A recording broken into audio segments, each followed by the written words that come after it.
What's up, everybody? Tyson Roush. Let's talk Jets on a Victory Monday. Thank you to everybody joining us on the stream yesterday and been interacting with us on our videos. We definitely appreciate it. It is so much fun being a fan of the Jets right now. It's like you walk into work, you're happy. Social media is praising your team. You're getting pretty much universal recognition as a team on the rise, and it's being spearheaded by young players, which is even better. It's like you have a chance for sustainable success when you have, emerging stars actually on both sides of the football. You have your Sauce Gardners, you have your Breece Halls, you have all these different players, and it's just great. And one of the biggest stories from yesterday was the play of Quinnen Williams. Now, going into this season, we were all saying this is a money year for Quinnen Williams. Fourth year, it's kind of a make or break. Are you a guy that's going to be warranting a $100 million contract? Or are you just a guy? The Jets picked up the fifth-year option. Is he a Leonard Williams guy where he's kind of a complimentary player and needs a lot of good things around him?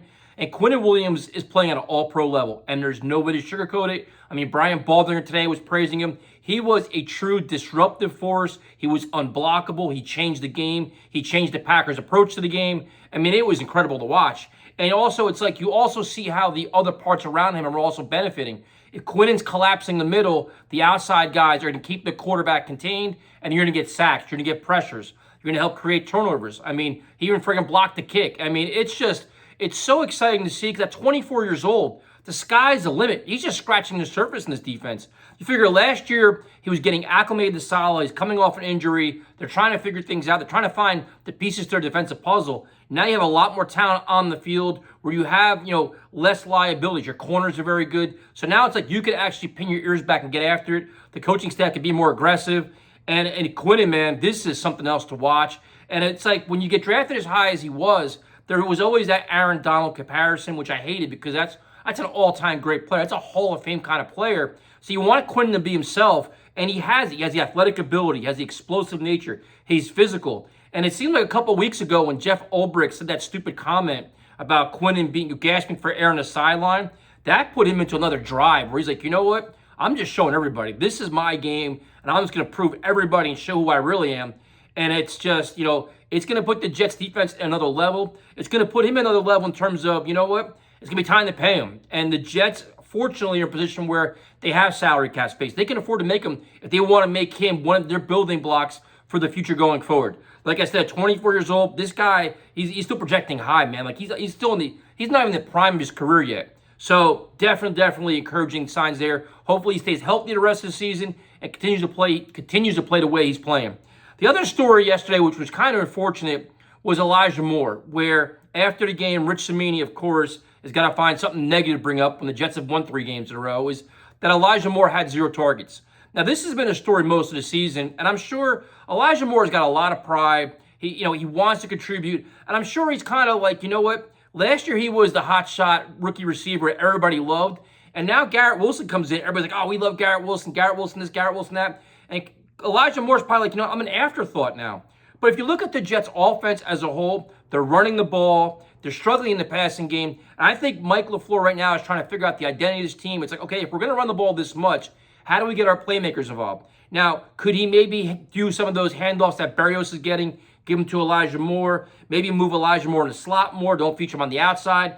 I think this is a work in progress. I think if anything, I don't think this is a story. I don't think, Elijah Moore is not going to ask for a trade or anything like that. I think it's probably a lesson learned for a young player. It's like, you know what? You may be frustrated. Your team is winning what you said. But you know what? Social media is probably not the right place to even comment because right now you have everybody, media, YouTubers, content creators, myself, we're all commenting on it. And it's like, man, it's just, the Jets have won 3 in a row. Like, just, you're frustrated. I'm sure Garrett Wilson's frustrated. They had, 100 passing yards yesterday? But it's like, you know what? You're going to have your day where it's going to be a high-flying offense.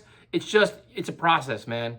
So I think it's much ado about nothing. Elijah Moore is a football guy, high character guy. He's probably just, he wants to be a part of all the fanfare. I mean, every week a Jets rookie is getting player of the week. Social media is praising everybody, and he's kind of, lost in the commotion a little bit. But his time's going to come. I'm sure he's going to work his ass off. And I'm sure as the Jets, when teams start clamping down on the running game, which they're going to, because you say, you know what? The Jets are a ground and pound team. Stop the run. Make Zach Wilson beat us with the pass.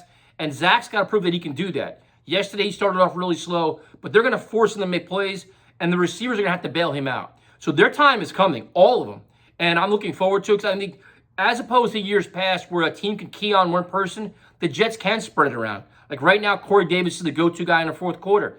Teams are going to start taking that away too. But all right, we know he's going to Corey Davis. Take him away. Let's go after that. So Elijah Moore's going to get his chances. Garrett Wilson's going to get his chances. I'm sure Saleh and LaFleur have talked about this. So I just hope everybody one of the most important things this offense right now is these receivers and tight ends and running backs are blocking their asses off. In addition to the offensive line, hopefully they continue to do that because that's the productivity and production nobody realizes. Like when you see receivers, it's like, oh, well, they only had one catch for 8 yards.